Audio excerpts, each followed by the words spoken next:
केंद्रीय रक्षा राज्य मंत्री और रांची के सांसद संजय सेठ ने आज अपने कार्यालय में एक महत्वपूर्ण प्रेस कॉन्फ्रेंस का आयोजन किया। इस प्रेस कॉन्फ्रेंस में रांची लोकसभा क्षेत्र में पड़ने वाले सभी विधानसभा के प्रत्याशी मौजूद थे। ऐसे में कह सकते हैं कि बीजेपी के 5 प्रत्याशियों का कल रांची विधानसभा लेकर जो क्षेत्र में पड़ने वाले लोकसभा के क्षेत्र अंतर्गत पड़ने वाले सभी प्रत्याशियों का नामांकन होना है।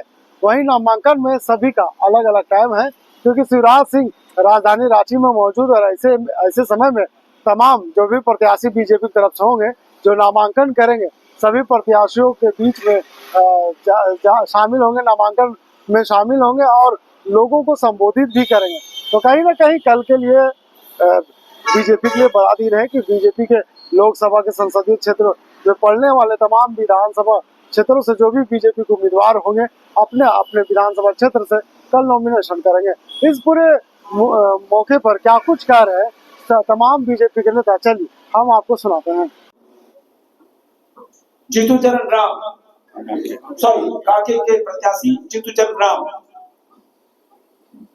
उनका भी पर्चा दाखिल होना है। कल मोराबादी मैदान में प्रातः 11 बजे राष्ट्रपिता महात्मा गांधी के स्टैच्यू के समीप हजारों कार्यकर्ता उपस्थित होंगे। वहां पर शिवराज सिंह चौहान जी का उद्बोधन होगा और वहां से मार्च करते हुए फिर हम सब जीतू चरण राम जी का पर्चा दाखिल करेंगे। कल ही मांडर के प्रत्याशी सनी टोप्पो, उनका भी पर्चा दाखिल होगा। कल लगभग 15,000 समर्थकों के साथ मांडर से वो मोराबादी मैदान पहुंच रहे और वहां से हम सब वहां रवाना होकर कल उनका पर्चा दाखिल करेंगे। हमारे खिजरी के प्रत्याशी और पूर्व विधायक रहे, इनका पर्चा 28 तारीख को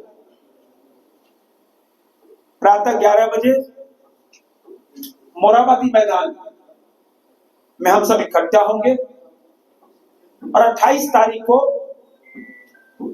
जाकर पर्चा दाखिल करेंगे। रांची लोकसभा की 6 सीट भारतीय जनता पार्टी गठबंधन, राजग गठबंधन 6-0 के हिसाब से आम लोग, आम जनता इस परिवर्तन के लिए वोट देगी। परिवर्तन इसलिए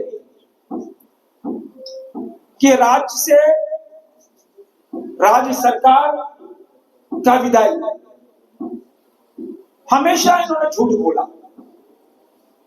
चाहे युवा हो, चाहे महिला हो, किसान हो, आम लोग हो। और इसीलिए पूरे राज्य में एक वातावरण का निर्माण हुआ है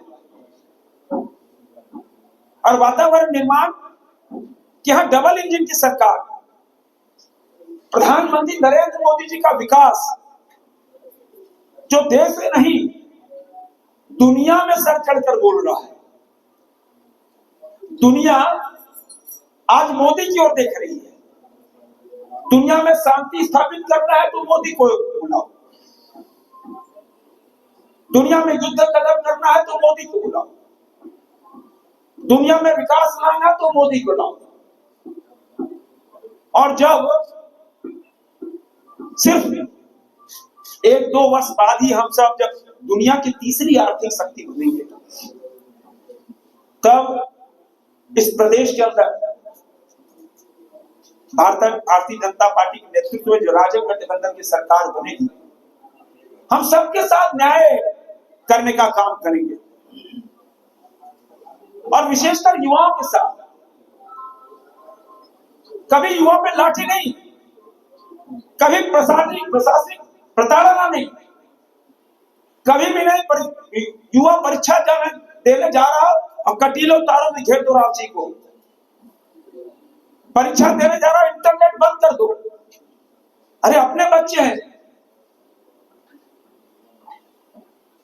और बच्चों का भविष्य, झारखंड का भविष्य, बच्चों का भविष्य, देश का भविष्य बनाने का हम सब काम करेंगे। और आपके माध्यम से अपील करने आए कि इस प्रदेश में अगर जो बांग्लादेशी घुसपैठिए हैं, जो हमारे मजदूर भाइयों का हक छीन रहे, हम तो संथाल की बात करते थे, तब तो रांची भी उससे अछूता नहीं था। रांची में आप देखो, हमने पूरा इस पे सर्वे किया। वो फेरी वाले अपने कहते हैं मुर्शिदाबाद से आए, वो मुर्शिदाबाद के नहीं है, वो बांग्लादेश के मुसलमान घुसपैठिए हैं। जो हमारा दिहाड़ी मजदूर 300 350 में काम करता है, वो 200 में काम कर देता है। रोजगार किसका मारा गया? हमारे मजदूर का, हमारे श्रमिक भाई का। बच्चे किसके भूखे रहे? हमारे श्रमिक का। तो इस प्रदेश को, इस राज्य को बांग्लादेशी घुसपैठियों से बचाना है, जो हमारा संकल्प है। और भारतीय जनता पार्टी की सरकार आने के बाद ऐसे लोगों के एक दिन भी रहने का अधिकार नहीं होगा। हर चीज का हक छीन रहे। और जो रिपोर्ट आ रही है कि जो अपराध हो रहा है, जो चेन स्नैचिंग हो रही है, जो स्नैचिंग गैंग है, वही लोग उसमें शामिल हैं। ऐसे लोग जो दिन में भ्रम फैलाकर कि हम तो व्यापार कर रहे हैं, तो फेरी लगा रहे हैं, वो भ्रम है। वस्तुतः उनका उद्देश्य क्राइम करना है, रात में क्राइम करना है। उससे मुक्ति दिलाने का हम सब काम करेंगे। आज इस मौके पर हम सब आपके माध्यम से यह आग्रह करने आए हैं कि आप एक चौथा स्तंभ हैं। आप खबरें सच दिखाते हो, आप खबरें अच्छे से सत्य दिखाते हो, तो सत्य कभी डरता नहीं। और आज हम ये कह सकते हैं कि भारतीय जनता पार्टी सिर्फ एक महीना, आज तो 23 तारीख हो गई, आज ही के दिन सुशासन आने वाला है, आज ही के दिन परिवर्तन होने वाला है, आज ही के दिन प्रधानमंत्री नरेंद्र मोदी जी का आशीर्वाद मिलने वाला है, आज ही के दिन झारखंड जीतेगा, पूरा देश खुशी मनाएगा। हरियाणा जीता, पूरे देश ने खुशी मनाई। भाजपा कार्यकर्ता छोड़ दो, आम लोगों ने कश्मीर से कन्याकुमारी तक एक दिन, होली दिवाली एक दिन हो गई। और यह सौभाग्य हम सबका होने जा रहा है, एक महीने के अंदर झारखंड 2 बार दीपावली मनाएगा। एक 31 अक्टूबर को दिवाली मनाएगा और दूसरी दिवाली 23 नवंबर को मनाएगा। ये 2 दिवाली झारखंड मनाएगा। चलिए, आज मैं आग्रह करना चाहूंगा, हमारे बीच में अभी कांकेर के प्रत्याशी चिंतूचरण राम जी आए हैं। मेरा आग्रह नवीन जायसवाल जी से भी, क्या हटिया में इन्होंने जो हटिया की तकदीर और तस्वीर बदली, सूरत बदल दी। आज हम तो घूमते हैं, छोटा छोटा काम पता नवीन भैया को बोलते हैं, माने आप इतना छोटा काम जिसका जवाब नहीं, लेकिन हमेशा तत्पर। मेरा तो इनसे आग्रह है, क्या आपकी योजना क्या आगे है, आपने क्या किया, आप अपने 2 मिनट में संबोधन करें। कल 24 तारीख को 11 बजे हरमू मैदान में हजारों कार्यकर्ताओं के आशीर्वाद से नॉमिनेशन करने के लिए हम लोग जाएंगे। उसमें हमारे कृषि मंत्री शिवराज सिंह चौहान जी, देश के रक्षा राज्य मंत्री संजय सेठ जी, पार्टी के जिला अध्यक्ष और सभी पदाधिकारी उस कार्यक्रम में रहेंगे। मैं यही कहूंगा कि हटिया की जनता के आशीर्वाद से 2012 से 2024 तक 3 बार यहाँ के लोगों ने विश्वास किया है। मुझसे पूर्व भी कई नेता रहे हैं, लेकिन हटिया का दुर्भाग्य रहा कि गांव जो डेंस पॉपुलेटेड गांव है, एनएच के बगल से सभी गांव लगे हुए हैं, वहां पर कच्चा सड़क था। 3 टर्म में मैंने गांव का इतना विकास हुआ कि आज आप गांव जाएंगे तो कच्चा सड़क कोई मुख्य गांव बस से कच्चे सड़क से नहीं है, पक्का सड़क है। बिजली में अभूतपूर्व परिवर्तन। रातू ब्लॉक में कस्तूरबा गांधी स्कूल की स्थापना नहीं थी, मैंने उसको किया। नगड़ी प्रखंड में स्कूल की स्थापना नहीं थी, मैंने उसको प्रयास करके किया। यहाँ पे हटिया शहरी क्षेत्र हो, ग्रामीण क्षेत्र हो, सभी क्षेत्र में चाहे सड़क हो, बिजली हो, पानी हो, पुल हो, पुलिया हो, ट्रांसफार्मर हो, ये तो हम लोगों का फर्ज है और हम लोगों ने इस काम को करने का काम किया ही है। विस्थापितों के लिए आवास बनाया। जब रघुवर दास जी की सरकार थी, भारतीय जनता पार्टी की सरकार थी, आप देखे होंगे जगन्नाथपुर के सामने 212 करोड़ की लागत से 400 परिवारों के लिए बंगलो बना के, स्कूल बना के, डिस्पेंसरी बना के वहां तैयार था। लेकिन कांग्रेस जेएमएम की सरकार ने वादा किया था विस्थापितों से कि घर में नहीं जाना है, जो सरप्लस लैंड है किसी का, कांग्रेस जेएमएम की सरकार उसको दिलाएगी। 5 साल बीत गए, न जमीन मिला, न घर मिला। आने वाले समय में विस्थापितों के लिए समस्या का समाधान एनडीए की सरकार बनते ही उसका समाधान हम लोग करेंगे, ये मैं वादा करता हूं। और हॉस्पिटल के क्षेत्र में मैंने कई बार विधानसभा में नगरी प्रखंड में एक सीएससी बने, लेकिन सरकार ने उसको पास नहीं किया। रातों को सीएससी को अपग्रेड करने की बात मैंने कई बार की, कई मीटिंग की, लेकिन वो नहीं हुआ। लेकिन सड़क, पानी, बिजली ये तो हम लोग करते हैं, करते ही रहेंगे। 10 साल पहले जो सड़क बना है वो टूटी है, फिर बन जाएगी। लेकिन एक बार झारखंड के बारे में चिंता गंभीरता से हम लोगों को करना चाहिए। कि अभी माननीय मंत्री जी ने जो बात को इंगित किया कि झारखंड में बहुत तेजी से बांग्लादेशी, रोहिंग्या, मुसलमान की आबादी तेजी से बढ़ रही है। जहां पे हम लोग पेपर में हाईकोर्ट का निर्देश, प्रेस मीडिया में, आपके चैनल में देखता हूं कि 44% आबादी संथाल परगना में आदिवासी समाज की थी, आज 28% हो गई। आखिर हमारे आदिवासी बहन कहाँ गए? हमारे भाई बहन को घटती आबादी एक चिंता का विषय है। 35% मुस्लिमों की आबादी वहां बढ़ गई। केवल संथाल परगना की स्थिति ये नहीं है, आप हटिया विधानसभा के क्षेत्र में भी देखेंगे, मुझे सूचना है, जानकारी है, बड़ा बड़ा बस्ती बांग्लादेशियों से बस गया। और बांग्लादेशियों को बसाने के पीछे ये सरकार का सिर्फ और सिर्फ एक ही उद्देश्य है, अपना वोट बैंक बढ़ाना। आज अगर झारखंड बचेगा तभी हम और आप बचेंगे। ये सरकार झारखंड की अमन चैन को लूटना चाहती है, सिर्फ अपने स्वार्थ और वोट बैंक के चलते। और कांग्रेस, जेएमएम, आरजेडी ने 2019 में जितने वादे किए, एक भी वादा पूरा नहीं किया। उन्होंने हर साल 5 लाख नौकरी देने की बात की, नहीं मिला। 5000 ग्रेजुएट को, 7000 पोस्ट ग्रेजुएट को प्रति माह बेरोजगारी भत्ता देने की बात की थी, नहीं मिला। 72,000 हर गरीब परिवार को सालाना देने की बात की, नहीं मिला।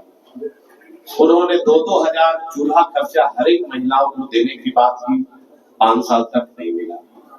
अभी जब चुनाव आया है तो उन्हें याद आया और मैया योजना 2 महीने पहले शुरुआत करके लोगों में एक भ्रम फैलाने का काम किया।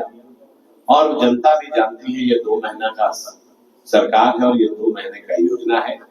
और भारतीय जनता पार्टी ने अपने पंचतंत्र में ये घोषणा किया है कि सरकार बनते साथ पहले कैबिनेट में और पहले महीने से 2100 रुपया हम अपनी दीदियों को गोको दीदी जो हम लोगों ने के माध्यम से योजना आई है 2100 प्रति माह देने का काम करेंगे। 500 रुपया में सिलेंडर महिलाओं को हर एक परिवार को मिलेगा। साल में 2 सिलेंडर फ्री। 2,87,000 जो हमारे सरकारी पद रिक्त है 5 साल के अंदर उसको भरने का सरकार हमारी करेगी। 5 लाख नौजवान को स्वरोजगार देने का काम करेगी। यहाँ पर इतना निर्दयी सरकार है कि जब से ये सरकार बनी 16 एग्जामिनेशन हुए, चाहे जेएसएससी का हो चाहे सीजीएल का हो। बच्चा माँ बाप 2000 5000 दे के कभी कोई जमशेदपुर गया, कभी धनबाद गया, एग्जाम दे के आया, दूसरे दिन अखबार में आ गया कि पेपर लीक। जेपीएससी का वही हाल रहा। आप अभी देखे होंगे 1 महीना पहले कि कोई भी सरकारी नौकरी का कैलेंडर निकलता है, एग्जामिनेशन का साल भर का कैलेंडर होता है। बच्चे पहले से तैयारी करते हैं, 6 महीना पहले से दौड़ का प्रैक्टिस करते हैं। अचानक सरकार ने आनंद फानन में आके चुनाव के दृष्टिकोण से एडवर्टाइज किया और वो लड़के जो वर्दी के लिए दौड़े, जी जान लगा के दौड़े, ऐसा जी जान लगाए कि वर्दी तो नहीं कफन लेके घर लौटे। आप उनकी माँ के बारे सोचिए, उसके परिवार के बारे में सोचिए, जिसका जवान बेटा नौकरी पाने गया और कफन के साथ वापस आया। ये सरकार कितनी निर्दयी है। युवाओं के साथ इन्होंने जो किया, यही युवा 2019 में ये सरकार बनाए थे और यही युवा इस सरकार को उखाड़ करके फेंकेंगे और पूर्ण बहुमत की एनडीए की सरकार बनाएंगे। इन्होंने जितने वादे किए थे कॉन्ट्रैक्चुअल वर्कर के साथ, अनुबंध कर्मी के साथ, आज ये सरकार लगता है कि अनुबंध से ही चल रही है। चाहे आंगनबाड़ी सेविका हो, चाहे सहायक पुलिसकर्मी हो, चाहे पारा टीचर हो, हर लोगों, चाहे रसोईया हो, चाहे सहिया हो, सभी को इन्होंने ठगने का काम किया। और आने वाले समय में पूर्ण बहुमत की हमारी सरकार बनेगी। सभी का समस्या का समाधान डबल इंजन की सरकार करेगी और मुझे पूरा विश्वास है कल मैं नामांकन करूंगा और 23 तारीख को हटिया से 3 बार का रिकॉर्ड तोड़ करके यहाँ विजय प्राप्त होगा और कमल खिलेगा। और मुझे आशा है कि हटिया की जनता अपना विश्वास और आशीर्वाद मुझ पर करेगी और एक कमल हटिया का भी पूर्ण बहुमत की सरकार में रहेगा। आप सबों को बहुत बहुत धन्यवाद। माननीय सांसद जी के कार्यालय कक्ष में संवाददाता सम्मेलन है और सारी बातों को माननीय हमारे केंद्रीय रक्षा राज्य मंत्री संजय सिंह जी ने राय किया है। तो हमारे सभी भाई राम कुमार जी दिल्ली से जो प्रत्याशी है, हमारे भाई मिलिंद देसाई जी से, हमारे भाई डॉक्टर जीतू चरण राम जी, सब लोग हैं यहाँ पर। मैं से इतना ही कहना चाहूंगा कि भारतीय जनता पार्टी एक ऐसी लोकप्रिय पार्टी है, विश्व की सबसे बड़ी पार्टी है और झारखंड में अपने सहयोगी दलों के साथ यानी एनडीए गठबंधन के दलों के साथ झारखंड की 81 विधानसभा सीटों में चुनाव लड़ रही है और क्षेत्र में जैसा माहौल है उसके अनुसार भारतीय जनता पार्टी अपने सहयोग के साथ भारी बहुमत से चुनाव जीतने का काम करेगी। हम सभी विधायक जो रांची लोकसभा क्षेत्र के अंतर्गत आते हैं वो अपने लोकप्रिय सांसद केंद्रीय रक्षा राज्य मंत्री के निर्देशन में, इनके मार्गदर्शन में सब लोग अपने अपने क्षेत्र में लग गए हैं। कल मेरा नामांकन है पंडित दीनदयाल उपाध्याय चौक पर 10 बजे से हम लोग वहां से निवेदन सुनाने जो पढ़ेंगे और 5 आदमी जाकर नॉमिनेशन फाइल करेंगे और उसमें माननीय केंद्रीय कृषि मंत्री शिवराज सिंह चौहान जी भी उपस्थित रहेंगे। तो मैं इतना ही आपके साथ शेयर करना चाहता हूँ कि लोगों का उत्साह है। मैं अभी कई कार्यक्रमों से होकर आ रहा हूँ, इसीलिए एकदम हुआ। तो मैं सबों से आग्रह करना चाहता हूँ कि आप हमारे नॉमिनेशन में शामिल हों। हटिया क्षेत्र के लोग हैं, हटिया विधानसभा क्षेत्र के नॉमिनेशन में शामिल हों। दिल्ली वाले दिल्ली में हो, हमारे कांके विधानसभा क्षेत्र वाले विधानसभा हो, हमारे मंडल के नहीं आएंगे तो मंडल का भी कभी बना ली कल होना है तो मंडल वाले जो है मंडल वाले आ जाएंगे। तो मैं कुछ ज्यादा वक्त देते हुए बस इतना ही कहना चाहूंगा कि मोदी की गारंटी है, यानी प्रत्येक भाजपा के कार्यकर्ताओं की गारंटी है।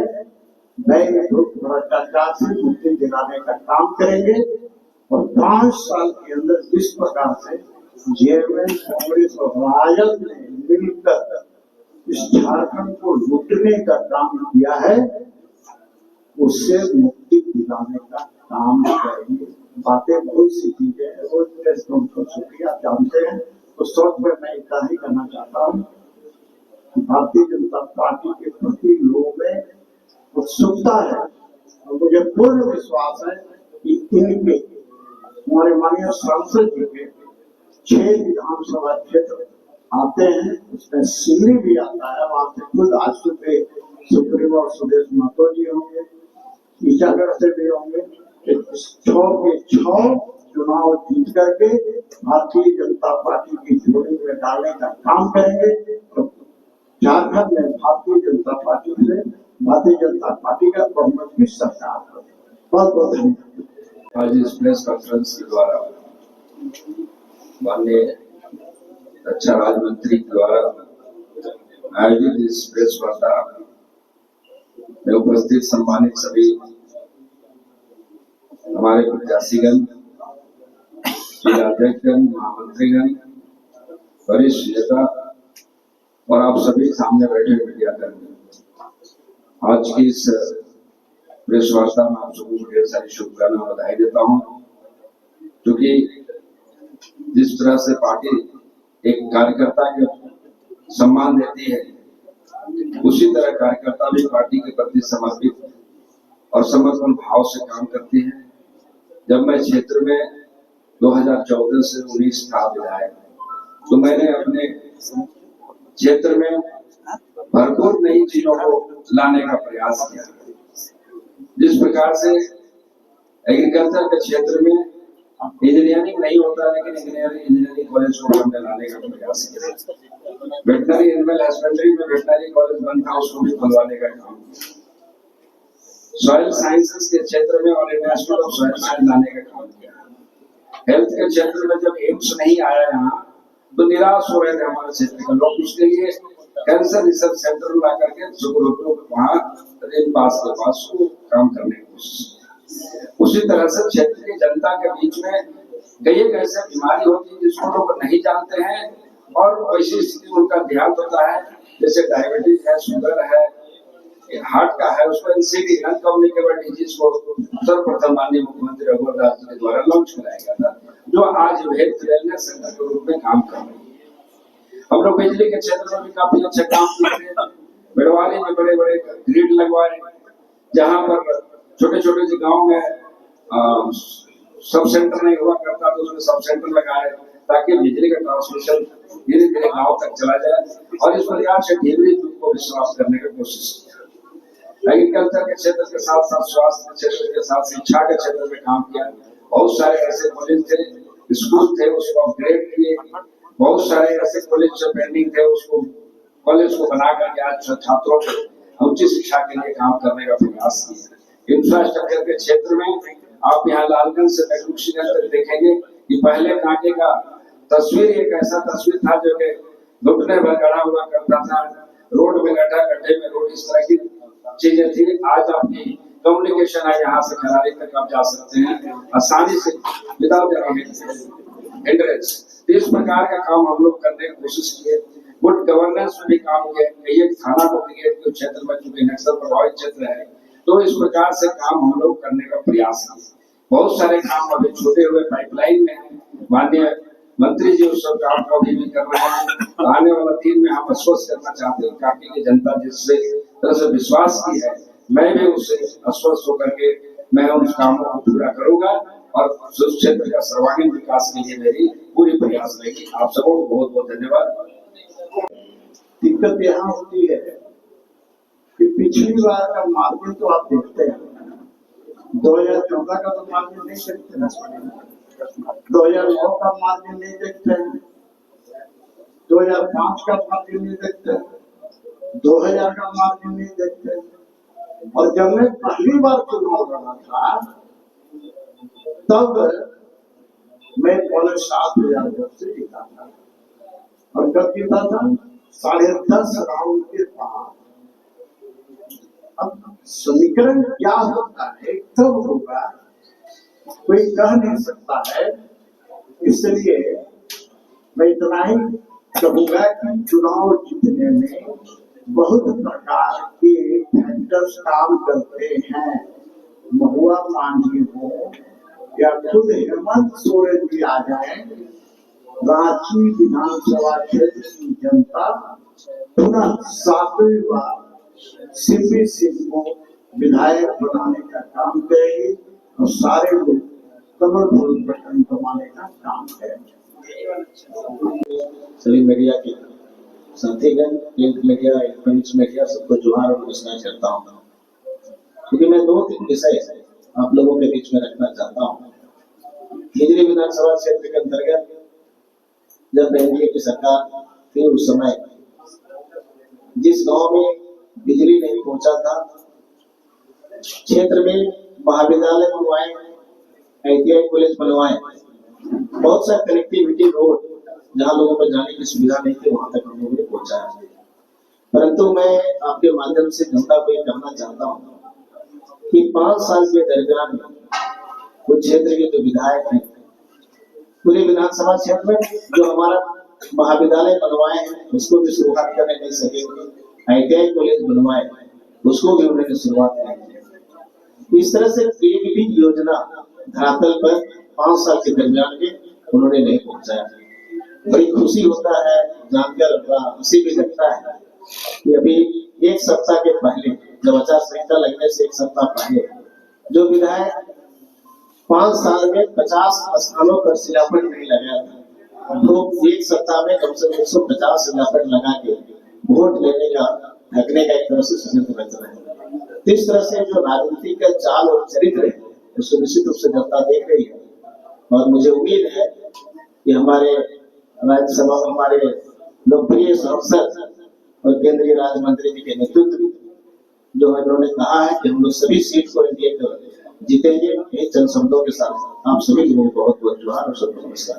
मतदाताओं को मैं बधाई देना चाहता हूँ, आभार देता हूँ कि उनके कारण आज हम इस जगह हैं और आने वाला दिन में जो हमने सर्वांगीण विकास के क्षेत्र में काम किया है उसमें जो भी कमी है उसको आगे बढ़ाने का काम करेंगे।